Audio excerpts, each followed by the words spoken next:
بسم اللہ الرحمن الرحیم۔ السلام علیکم ناظرین۔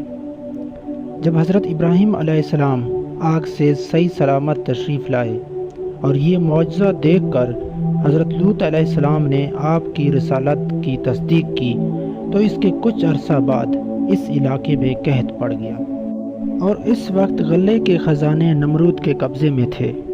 چنانچہ لوگ اس کے پاس جاتے اور غلہ لے آتے تھے۔ حضرت ابراہیم علیہ السلام بھی تشریف لے گئے تو آپ علیہ السلام کی نمرود سے گفتگو ہوئی۔ نمرود کو حضرت ابراہیم علیہ السلام کے عقائد اور دعوت کے بارے میں پہلے سے معلومات تھی۔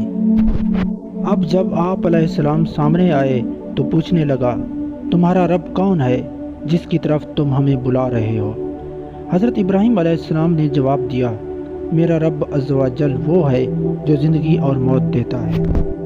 یہ ایک عمدہ دلیل تھی جس میں بتایا گیا کہ خود تیری زندگی خدا کے وجود کی گواہ ہے۔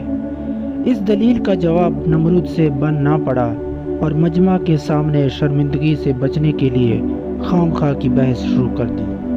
چنانچہ نمرود نے 2 قیدیوں کو بلایا، ان میں سے ایک کو قتل کر دیا اور دوسرے کو چھوڑ دیا اور کہنے لگا، میں بھی زندہ کرتا ہوں اور موت دیتا ہوں۔ جس شخص کو سزائے موت تھی اسے معاف کر دیا اور جس شخص کا کوئی قصور نہ تھا اسے قتل کر دیا۔ اگرچہ نمرود نے مجمع کے سامنے شرمندگی سے بچنے کے لیے کچھ نہ کچھ جواب دے ہی دیا تھا، البتہ وہ سراسر باطل تھا۔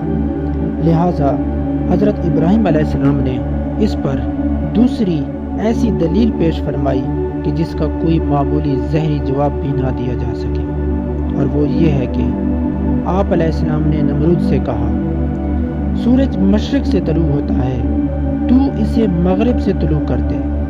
یہ سن کر نمرود ہکا بکا رہ گیا اور کوئی جواب نہ دے سکا۔ نمرود چونکہ سخت غصے میں تھا اور مناظرے کے بعد نمرود نے آپ علیہ السلام کو غلہ نہ دیا، چنانچہ آپ علیہ السلام خالی ہاتھ واپس آئے اور گھر کے قریب پہنچ کر 2 بوریوں میں ریت بھری تاکہ گھر والے سمجھیں کہ کچھ لے کر آئے ہیں۔ گھر آتے ہی بوریاں رکھ کر سو گئے۔ اسی دوران حضرت سارہ اٹھیں اور بوریوں کو کھولا تو دیکھا کہ دونوں عمدہ اناج سے بھری ہوئی ہیں۔ آپ نے کچھ اناج لے کر کھانا تیار کیا اور جب حضرت ابراہیم علیہ السلام بیدار ہوئے تو دیکھا کہ کھانا تیار ہے۔ پوچھا، اناج کہاں سے آیا؟ تو حضرت سارہ رضی اللہ تعالی عنہا نے جواب دیا، آپ جو 2 بوریاں بھر کر لائے ہیں انہی میں سے ہے۔ تو آپ علیہ السلام سمجھ گئے کہ یہ اللہ تعالیٰ کی طرف سے عطا کردہ رزق ہے۔ کئی مرتبہ حضرت ابراہیم علیہ السلام کی دعوت و تبلیغ کے باوجود نمرود نہ مانا اور اپنی ہٹ دھرمی پر قائم رہا۔ تو ایک دن اللہ تعالیٰ نے نمرود کی سرکشی کی وجہ سے اس پر مچھروں کی ایک فوج بھیجی۔ کہا جاتا ہے کہ مچھر اتنے زیادہ تھے کہ فرعون کی فوج کا خون پی گئے اور گوشت پوست سب کھا گئے، اور نمرود یہ منظر دیکھ کر اپنے محل میں ایک کمرے میں چھپ گیا۔ اسی دوران ایک مچھر ان کے پیچھے ان کے کمرے میں داخل ہو گیا اور نمرود کے ناک میں گھس گیا، اور یہ عرصہ دراز تک اسے تکلیف پہنچاتا رہا۔ یہ مچھر جب نمرود کے دماغ کو اندر سے چاٹتا تو اسے بہت تکلیف ہوتی، اور جب تک وہ اپنے سر کو کسی چیز سے ٹکر نہ دیتا یا اپنے سر پر جوتے نہ مرواتا اسے سکون نہ ملتا۔